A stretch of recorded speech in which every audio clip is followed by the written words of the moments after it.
diagnostics, my favorite topic these days. So the Lancet Commission actually put out this paper on transforming access to diagnostics, and I think this is a really important issue. 47% of the global population has little or no access to diagnostics.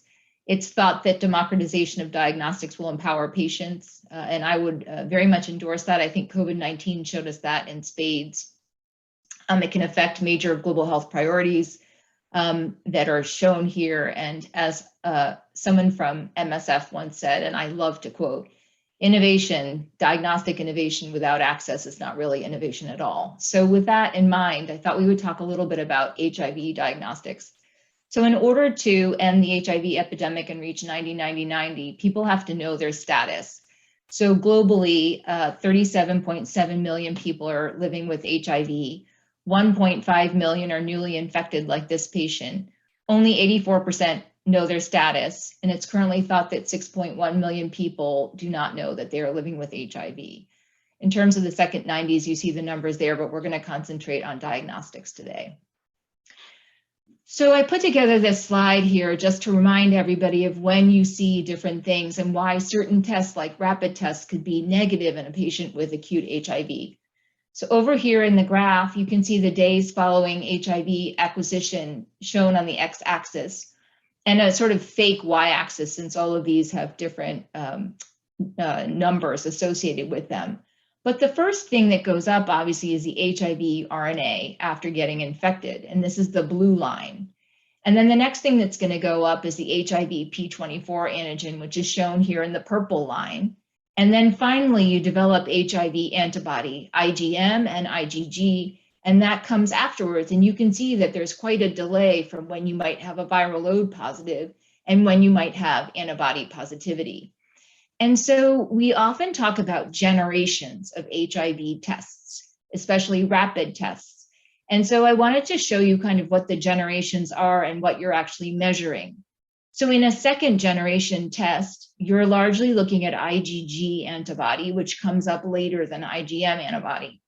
Third generation tests can look for both IgM, that's shown here as a pentamer, and IgG. And fourth generation tests also look for P24 antigen, which, as I showed you over here in the graph, comes up earlier than antibody, and therefore makes the so-called window period where you might miss an acute HIV patient even shorter. So all these generations imply faster detection, smaller window, and therefore a better test. And so that's why these are named in generations. So I wanted to show you the tests that are currently available in the different times, in the different generations. So here is the only self-test available to people with HIV. This is the OraQuick. This is the one that you rub, get oral fluid from inside of your mouth. It's the only one that's made it past made it onto the over-the-counter market or the self-test market. This has FDA clearance to be used by people in their homes. The kit is quite large. It has a lot of components because the FDA called it a class 3 device, and therefore it had a very high, very stringent barrier that it had to meet for safety. It's done on whole blood. There are also whole blood second generation tests that are CE marked and used in other parts of the world, but have not been FDA cleared in the US. And many of them are listed here and include the ChemBio that I talked about. Up here in terms of fourth generation tests, there's the fingerstick determine allele test. And then for viral RNA, these are just WHO pre-qualified, but we actually don't have any point of care viral RNA tests. All of them are reference lab here in the US. So I wanted to tell you a little bit more about the ChemBio DPP HIV syphilis, which is not CLIA waived, but is actually one of the only point of care tests that are available to diagnose both HIV and syphilis. And that was the one that was done for this patient. But the one thing I wanted to make clear was that this is only, the syphilis part is only an anti-treponemal antibody. So in a patient like this who had already had syphilis in the past, it's not very helpful because it just tells you that they have been exposed to syphilis, but we already knew that because they were treated for syphilis. And in this case, the HIV test was negative. It's a second generation test. And anyway, this was a patient who may have been in the window even with a later generation test. So here are some data from Kevin Delaney in the CDC, looking at the window and the days between acquisition and, in this case, Aptima. So this is a hologic test, reference lab tests for HIV. And what you can see is with second generation, third generation, and fourth generation, the time between when you get infected and when you can detect infection gets shorter and shorter with generations. And over here, you can see what the median time is and the range in days when you may see positivity, depending on whether or not you're looking for antigen or antibody. And so keeping this in mind, I think it's really important when we're seeing patients who we might suspect acute HIV, that just doing this kind of serologic testing is not going to be enough. So with that, I'm going to pass over to Matthew. Thank you, Yuka. I just wanted to make a couple of points about syphilis. The first is the rapid and sustained increases in syphilis diagnosis. So between 2016 and 2020, there was a 52% increase in cases of syphilis reported to the CDC. In the same time period, congenital syphilis reports increased by 235%. In the preliminary 2021 data, it looks like those trends are continuing. Going back to this case in particular, this person had pruritic lesions, and these are relatively uncommon in secondary syphilis. We certainly see presentations, but it's much more typical that a secondary syphilis rash is non-pruritic. Another observation, and in many ways it's academic because it doesn't affect treatment or contact tracing, but the question is whether he really presented with secondary syphilis with penile lesions. So you can see on the screen, the image on the bottom left of your screen, a picture of genitals with very typical macules at the base of the penis and around the scrotum. And then this serpiginous lesion that could be a mucus patch, for instance, that we see in secondary syphilis. Or did he present with a secondary primary overlap? So whilst at the same time as having typical secondary lesions, such as in the middle slide, did he have primary chancres, such as we see on the right side image? Can you advance the slides? Thanks. So infection with Treponema pallidum is very strongly associated with HIV acquisition, and this has been demonstrated in different populations in different geographies. Also, reinfection with syphilis, as you could just described in this case, is common. And in men who have sex with men, for instance, reinfection rates range, depending on where you look, from about 66% to over 20%. Again, as this case typified, the RPR is usually higher in repeat infections than the peak seen in the initial infection. So this person had 1 to 64 at the first syphilis diagnosis, that increased to 1 in 512 at the second presentation of syphilis. There are differences in immune profiles, so interferon and IL-10 are lower in those with repeat infections. And I think an important thing to also be aware of is that people with repeat syphilis are less likely to be symptomatic than those with first episode. People with repeat syphilis are always also less likely to either become serofast or serorevert than after their initial syphilis infection. And I want to mention relapse. This is something that often gets overlooked. It's estimated that 25% of untreated syphilis, or untreated early syphilis, will cycle between latent and secondary syphilis manifestations. Go to the next one.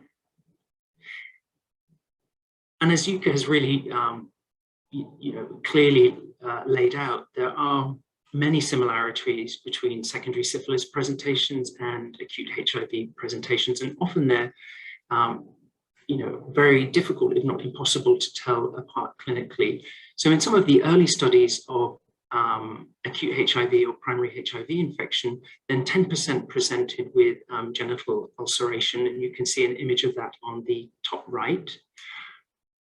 Also, the rash, lymphadenopathy, and weight loss can be almost impossible to tell apart between the two conditions.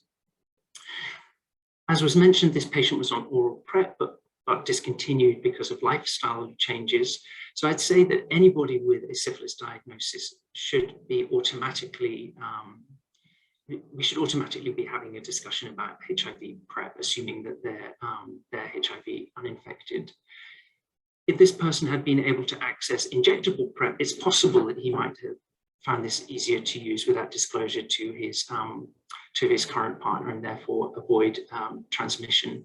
And then finally, in the absence of a syphilis vaccine, and I don't think that's anywhere close, doxycycline pre and post-exposure prophylaxis has been used, and in a couple of studies that I referenced here, there was approximately between 75 and 80% reduction in incident syphilis using either daily PrEP or 200 milligrams of doxycycline as PEP.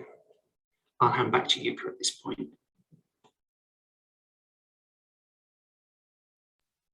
So, Joyce, I don't know if anybody wants to make any comments so far. I'm not really, I can only see like 5 people on this Zoom. I saw in the chat, John Gerwig was asking about LGV.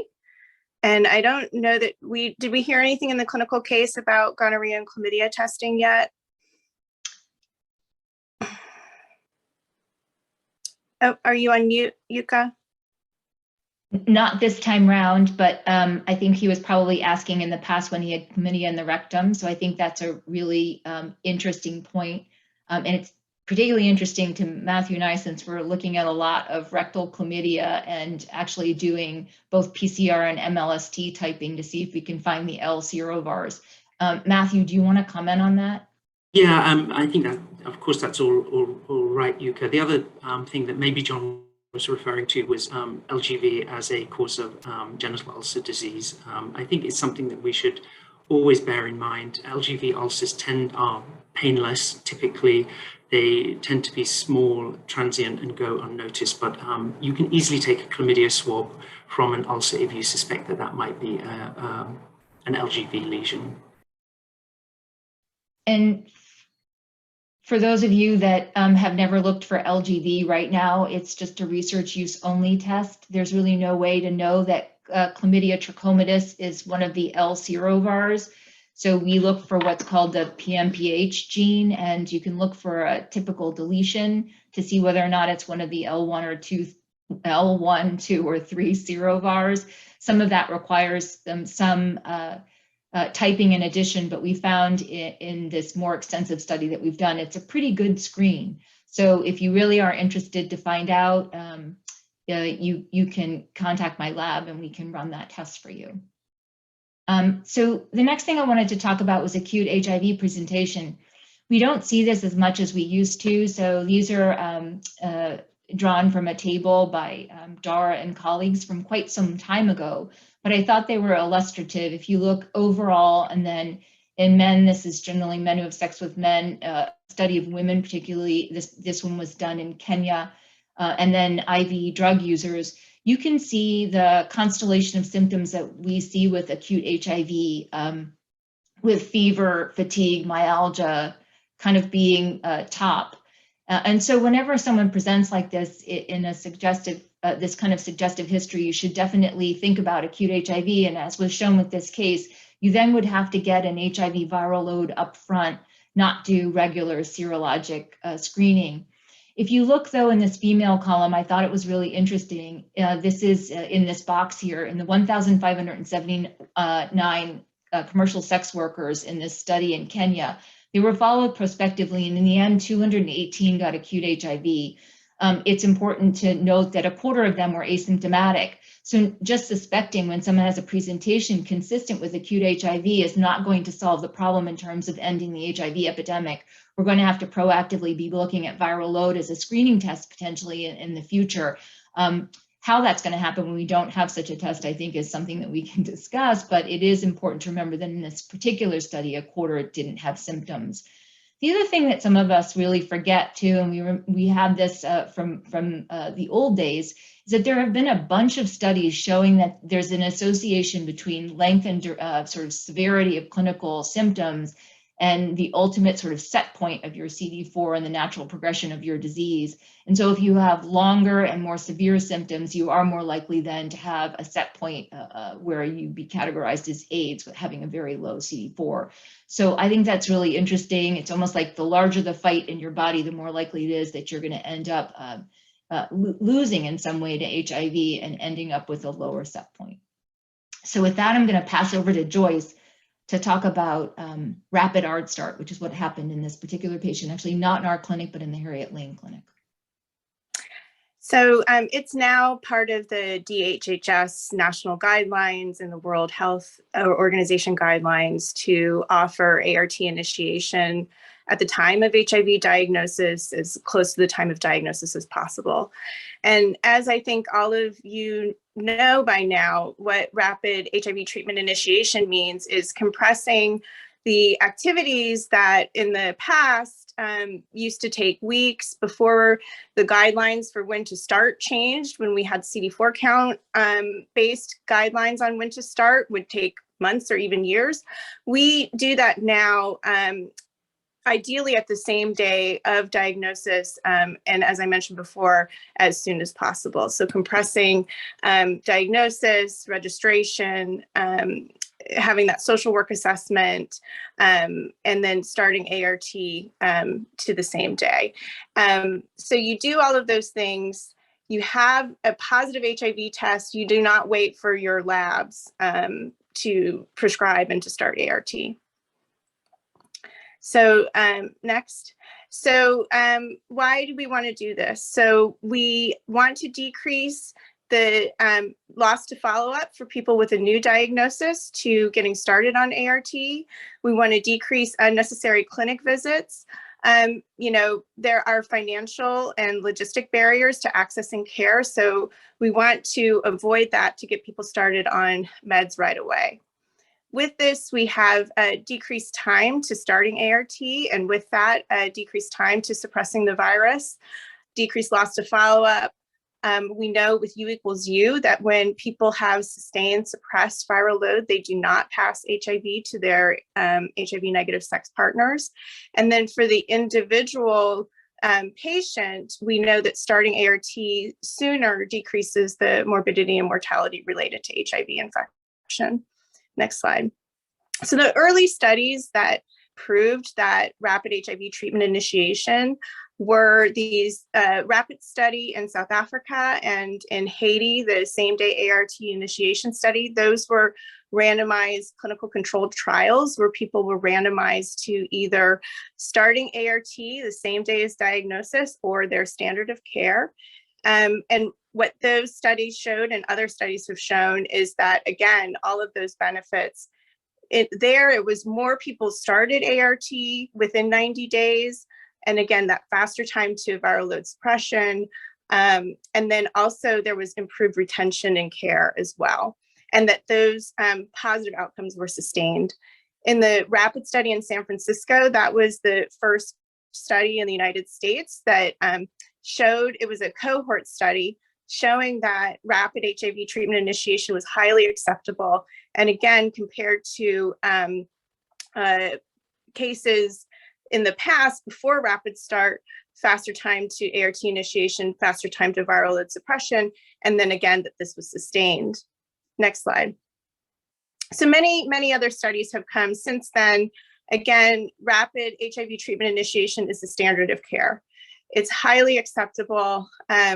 And again, all of these benefits to decrease time to viral load suppression, increased likelihood of viral load suppression, and that these outcomes are sustained.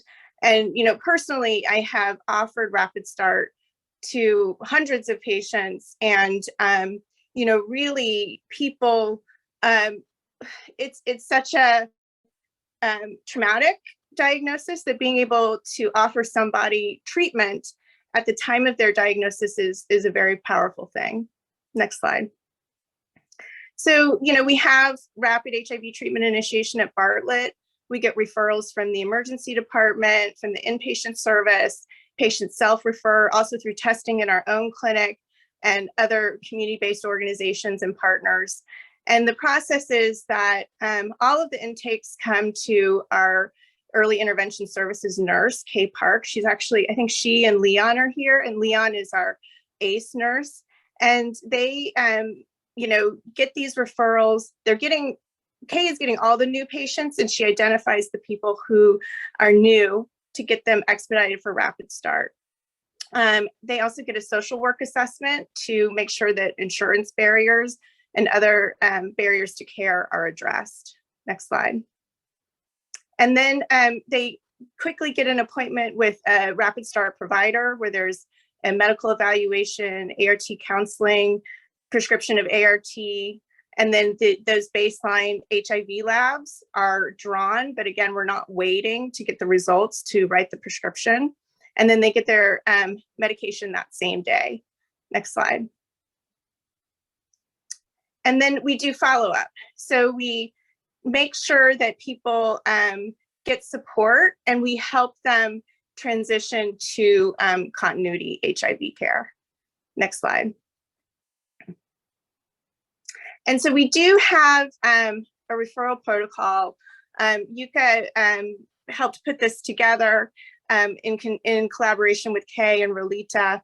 And I'm going to put that in the Teams channel because I think, these are resources that we need to reinforce. But for those of you who work on the inpatient service, we do have a system to get people identified inpatient into rapid start. We have a really great relationship with the emergency department. And then again, because everybody is scheduled with Kay and we have community collaborators, we're really trying to identify everybody who is newly diagnosed to offer them rapid HIV treatment initiation.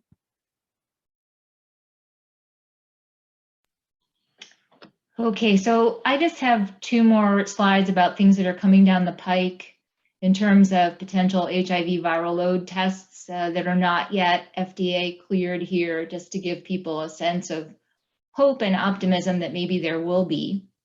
They may not be these tests, but I think certainly a lot of work has been going into molecular testing because of COVID that are even faster.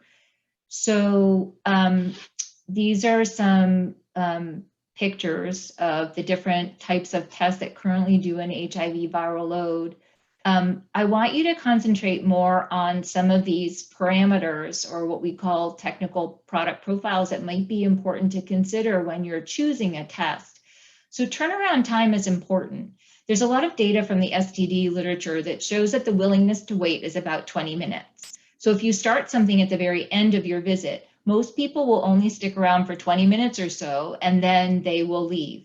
So the Dean Street Clinic in the UK has been one of the one of the groups that's published the most on this particular area and talked about it the most. But what they've done is actually change their workflow. They get, for example, STI testing at the very beginning of the visit. So if the visit's going to take 20 to 30 minutes, the test itself could take longer because the workflow is different. So you've started the testing at the time that you're about to see the patient. So now if you added 30 minutes to 20 minutes, a test could maybe take 50 minutes and the person might still be able to get a result within the clinical encounter. So what's interesting is if you look at these tests, most of them are too long. They take too long to actually give back a result while the patient is still willing to sit there. So we need some innovation, I think, in this area. The other thing is here, if you look at the different targets and the way that they do the amplification, the level of sensitivity may be different for different tests. So in general, full-on RT-PCR tests where there's an extraction and then an amplification will actually have the best sensitivity because it will pull out as much of the RNA and then go ahead and amplify that with all the inhibitors removed. If you do a one-pot test, or one where you do an isothermal amplification where you're not going all the way up to melt and then come down and amplify and so forth, if you can keep everything at, say, 62 degrees, it can be easier and faster, but it will lose sensitivity in general because it may still have things that make that can inhibit the reaction or make the limit of detection higher. This may be important to consider when we're thinking about things like cabotegravir. So in the HPTN 083 study, we realized that we need a relatively low limit of detection in order to be able to find people who might be having breakthrough infection while on cabotegravir. The other thing to remember is how much sample do you actually put in there? So that's simple math. The more I put in there to potentially extract and amplify, the more sensitive my assay might be. So there are people who are looking at putting 10 microliters in and other assays that might put 1,000 microliters in or 1 ml. And you see that you have 3 orders of magnitude different sensitivity just on the basis of how much volume you put into your reaction. So here are the different limits of detection. I touched on that a little bit. The other thing that's important is error rates. Now you might think, who cares? But it's a point of care test. So let's just say that 1 in 10 tests doesn't go through. That's super frustrating if you're going to wait 92 minutes to get a result and 1 in 10 tests fails. Then you still need to go get the patient again, put another sample in, and then wait again. So I think error rates matter and something that often is overlooked when people are looking at different types of technologies. And then the other thing is, does it tell you at the end that it failed or at the beginning? Because if it tells you at the end, if it tells you at the beginning that the quantity was not sufficient or it clotted, that's a lot better than a test that tells you at the very end. And then here are some of the evaluated use cases. Many have been done in sub-Saharan Africa and are about early infant diagnosis, but some are also being used for viral load. So I just wanted to give you some of the parameters to think about as new tests are coming out, so that when you choose which point of care test you might want to use, you might think about some of these things. So with that, just to, so here are some use cases for point of care viral load platforms. We might want to do acute HIV infection testing, right? We want to know, just like in this patient, if we had a point of care test that was ready in 20 minutes, that would have been very useful. If we want to monitor viral loads, we need something that's quantitative, not qualitative. So we want to actually know what the viral load is, and we might want to, for example, like we do the point of care hemoglobin A1C, get a viral load at the beginning of the encounter with the MA, find out what the viral load is and be able to tell people if they're detectable or undetectable. One could think again about monitoring PrEP, particularly with long-acting PrEP. I brought up the issue of what the limit of detection is. Mothers in L&D, I think, is another important use case. Early infant diagnosis is still important, less of an issue here as maybe abroad where there are higher rates. And then in resource-limited settings, of course, I think there are many potential use cases for a point-of-care viral load. The challenges with the current platforms as they exist are cost. They are prohibitively expensive still, and therefore are not being used as much. Most require electricity and sustained electricity. They don't work on battery, so it's important for you to have electricity through the duration of the number of minutes that it takes to do the test. The robustness matters. An interesting thing that's come up with TB Cepheid expert testing, for example, has been that it breaks down after doing 3,000 tests, and that could be a problem in your setting. Error rates I brought up, limit of detection I brought up, and that there's variability with capillary blood and whole blood. And that's, of course, because of integrated DNA, where it will change and be different than, say, the plasma viral load, for example. So I was going to summarize what I think are the take-home messages for our presentation today. And I thank Matthew and Joyce for being so willing to help me with today's presentation. Self-testing is likely to become more prevalent. Right now, we just have the 1 second-generation lateral flow format and only 1 test that's been cleared. But I think that CDC is very eager to get additional tests cleared. Acute HIV has a window period where antibody-based tests may be negative, though viral load will be positive, as in our patient. Reinfection syphilis is an issue, particularly in particular priority populations. And reinfection syphilis and acute HIV can present similarly, as Matthew has taught us, rapid ART start is recommended, as Joyce pointed out, and remember, U equals U. And so the sooner we get people on treatment and get them undetectable, the less likely it is that they will transmit to others, in addition to individually benefiting. And then I think cheaper, hopefully less than $10, faster, less than 30-minute molecular technologies with no need for electricity are still needed. And I think there are things in the pipeline as a result of the large influx of money into R&D for new diagnostics. So with that, I will stop sharing, and I'd love to hear from all of you guys. I don't know what else is in the chat because I can't see it.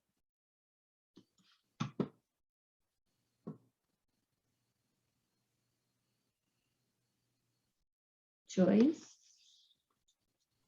Yeah, I don't see anything else in the chat. Actually, one other thing that you didn't bring up, Matthew, why do we care if somebody has LGV? Like, it's chlamydia. Why do we care? Why would we want to know? Yeah, well, I care because it's something that is very interesting for me. But I mean, on a serious note, we care because they're two very different animals. Typically, with LGV being having invasive potential as opposed to being a mucosal surface infection. Historically, the received wisdom is that LGV dramatically increases the risk for HIV acquisition, and I can see why that makes sense, because there's often so much inflammation in like the anal rectal area of somebody with LGV. That makes sense, although data are mixed, really, if you try and sort of really look at that. And then the final thing is that the treatment duration is different. So we need to give a prolonged course of doxycycline for 21 days as opposed to 7 days. And the last thing, and I think I've only seen this once, is late stage LGV is absolutely gruesome with, stricture, fistulae, rectal scarring. It's a really terrible condition that can be avoided with treatment. So he actually never got treated for long enough, probably, for rectal LGV, even though he had rectal chlamydia, right? So there's data from the UK that and from Spain that look at shorter duration doxycycline, and for people who are asymptomatic, 7 days is probably enough to treat asymptomatic LGV. And from Spain, they've used azithromycin, either azithromycin as a single dose or azithromycin given on day 0, 7, and 14. And that seems to also have good results.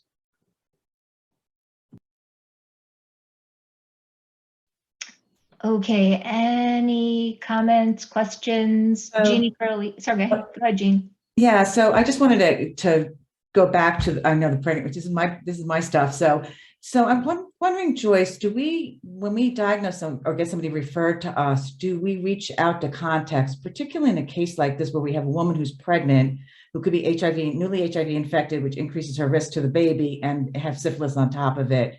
And we can always reach out to the health department to help us if we can't find them. So I just wanted to, and I'm sure you do this, I just wanted to know what we have in place for that. And I'm always happy to help with cases like that. Yeah, so as part of the intake, there's a conversation about partners. We've certainly had, we offer free HIV testing to partners. And so most of the people who come in are HIV negative. And then if so, we're offering them PrEP. And if, HIV positive, obviously starting them on medication. So that's always part of the intake, is discussion of partners. And then it's a requirement for us to report to the health department. And so the health department also has disease intervention specialists that reach out to the patient and get names of contacts. The contacts can be contacted anonymously. So we make that clear. Ideally, if the patient feels comfortable, they'll bring their partner in. But if they don't feel comfortable, the partner can be contacted through the health department. The health department to the partner will say, you have been exposed to HIV, and we'll bring the patient into the health department clinics to do testing and follow up, et cetera. Thanks, Joyce. I thought that's what you did. I just wanted to just reinforce the importance of that, particularly in a pregnant woman. Yeah, and Kay just made a comment. Kay, do you want to speak more to that part of your work? Sure, yeah. I actually haven't had a situation where I met a newly diagnosed person who has a pregnant partner, but I often do get pregnant patients incorrectly scheduled with me, or if one of our patients is found to be pregnant and hasn't necessarily been engaged in care yet, I always send any referrals over to Allison and Rosemary Ramrup and make sure that they get in touch with them as soon as possible. And they're and I'm sure you know, Jean, that they're very responsive, and we just make sure to provide any wraparound care and stay in communication until they're linked. Thanks, Kay. Yeah, they really think highly of you as well. All right, I think we're going to hear, if nothing else, thanks, and we're going to hear from Sheila about a few preventative updates. Sheila, are you there? I am here. Don't go away. Hi, everybody. So sorry, I was supposed to present in the beginning, but I had to take somebody that was immunocompromised in here at just day 11 to be seen. I had to kind of get them in and out of the clinic in the back doorway. So I just wanted to share some quality metrics follow up with everybody today. Let me share my screen with everyone. Thank you.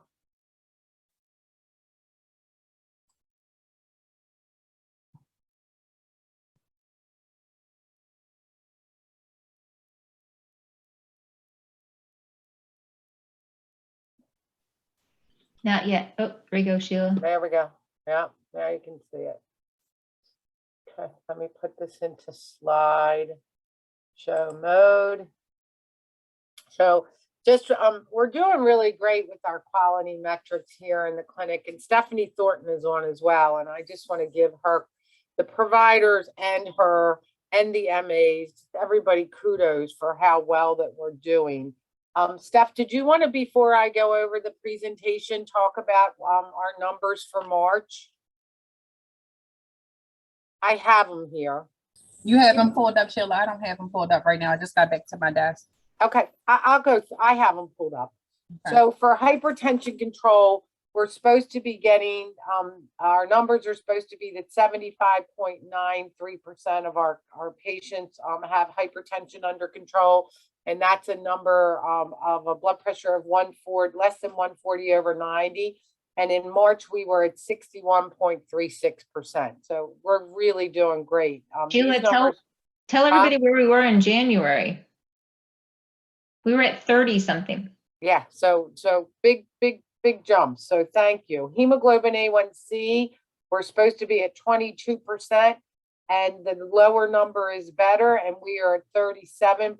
And like the MAs, our hemoglobin A1C, they're over 90% of getting those completed. So just really great work there again. Our depression screenings, we're supposed to be doing that 70% of the time. That's the oh my gosh, my mind is blanking. The PHQ-2, and that is getting done 1.6% of the time. So we are almost there. BMI index, the measure of that, we're supposed to do that 85% of the time, and we're at 44% of the time. So just really good numbers. Annual wellness visits for the month of April 11th to May the 6th, we completed 59% of those. And I mean, I remember like pre-COVID, we were at 10%. So we're doing, just everybody, thank you so much for all the great work. The iPads are coming, and that the MAs, if somebody's due for an annual wellness visit, they're in my office. I think we'll probably have this implemented before month's end. I don't think we will. And that the MA will give the patient an iPad, help them complete or have the patient complete the HRA. That will go right into Epic for you to do your work on it once you're in the visit with the patient. So again, thank you everyone for that.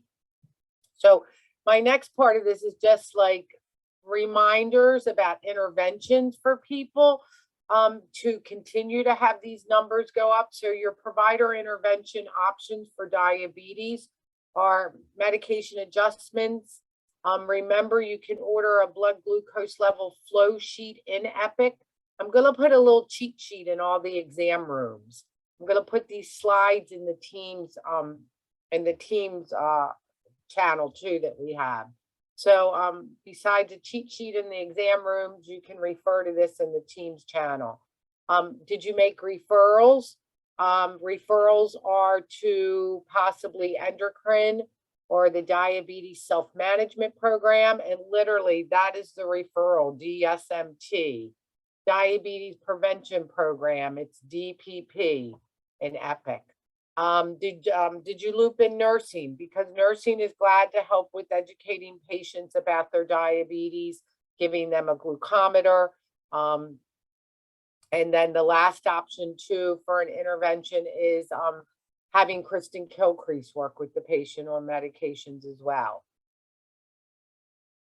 And then again, provider intervention options for hypertension control. And those are for people with the blood pressure greater than 140/90. You can always have them use the Omron when they're here in the clinic. I think a lot of times what happens is the patients, are brought back, they're seated, their blood pressure gets taken. They really haven't had time to kind of have that blood pressure kind of balance and stable out. So then if you get them into a room, you say, put your phone away, uncross your legs, let's get your arm at heart level. Let's have you chill out for a couple minutes. Their blood pressure is less than 140/90, and that's a wonderful thing. So using that Omron is very important. For people that do have a blood pressure greater than 140/90, making sure that they are followed up within 45 days. Again, you can order the use of the blood pressure flow sheets in Epic and encourage patients to use them. Do a RN visit for a blood pressure cuff and education. We have lots of blood pressure cuffs. We just ordered more. They came in yesterday and I put them away. So those can always be used by patients at home. And then patients can put it, if they have my chart, they can do it right in my chart on the flow sheets, and a referral to Christian Kilcrease. Any questions about blood pressure or comments, blood pressure or diabetes intervention? Because I'm going to give you an update on a new one. So the one that we want to implement is getting patients who have screening patients for diabetic retinopathy. And that happens over in JHOC7, which is the medical clinic. They have an IDX camera over there where patients don't even have to go to Wilmer to be tested for diabetic retinopathy. There are eligibility and exclusion criteria that I want providers to be aware of. And again, this will be part of my cheat sheet that I put in the exam rooms. So to be eligible, you must have a diagnosis of diabetes and the date of your last eye exam must be greater than 1 year. Exclusion criteria is if you've already been diagnosed with diabetic retinopathy, you shouldn't have this test. They should go to an ophthalmologist for annual exams. So diabetes, no diagnosis of diabetic retinopathy, haven't had an eye exam in a year, you can say, oh, I'm going to send you to JHOC7. And they're going to, they have this camera over there. They're going to dilate your eyes. It doesn't hurt at all.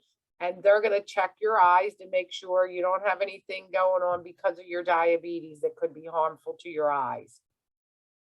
So once you determine the patient meets the inclusion criteria, you discuss it with them.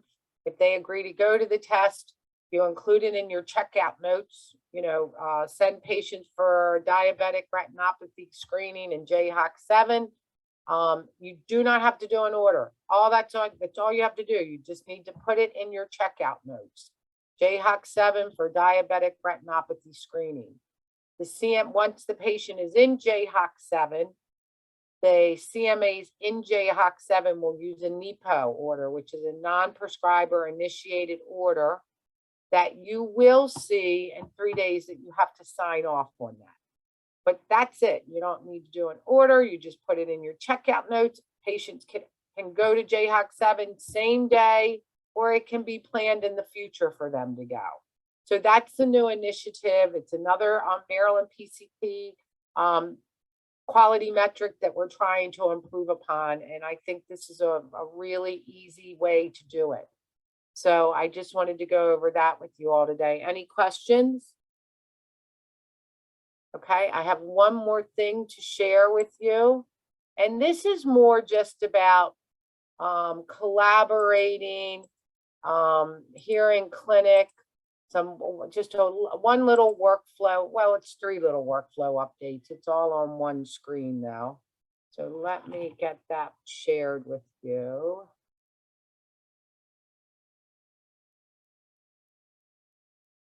While Sheila's doing that, there's another tab on the Teams Epic Sprint page where you can sign up for haiku training as well as dragon training.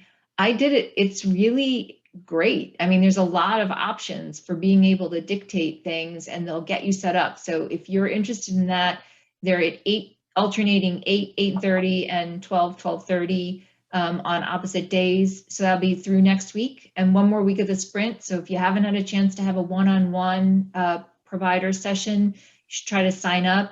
It's really very helpful. And the good thing is nobody else is listening. So nobody else knows what you do and don't know about Epic. And it's really wonderful. So I hope all of you are feeling more confident that you can do Epic in a more streamlined way. Sorry, go ahead, Sheila. Fine. And I also think that the sprint people are willing to do second sessions with people. So by all means, if you want a second session, get signed up for a second session. Like I'm going They want you to do, they want you to do a second session so that you can try out all the things you've learned and then see if you need more. Mm-hmm. Yeah, I'm about to have mine after these this. So just some workflow updates. You know, I've been meeting with the MAs and the PSCs, Wendy and I, just to kind of do a little, more collaboration here in the clinic. And the MAs asked that the providers please pen the return to work letters unless the letter is for that same day work excuse. The MAs just don't feel comfortable about doing letters for other than the same day because they don't feel good about, well, this patient can be off of work for a week because of this. So they would really ask that the providers do the return to work letters that are greater than you're here today, you get an excuse today because you have an appointment. And I think that makes sense. You know the clinical reasons of why you're letting somebody be off of work for more than a day. So that's number one. Number two, and number 2 and 3 are just to kind of make sure communication is clear about when a patient is going to be seen that's late. The PSC shall call the provider in the exam room and say, hey, are you going to see this person? They're more than 15 minutes late. If you agree to see that person, the provider, can you please just let the MAs know either in person or via secure chat? Poke your head out, send them a secure chat because they've now moved down the schedule in Epic and they're not seeing that you're now going to see that person that's an hour late. And then sometimes the patient sits.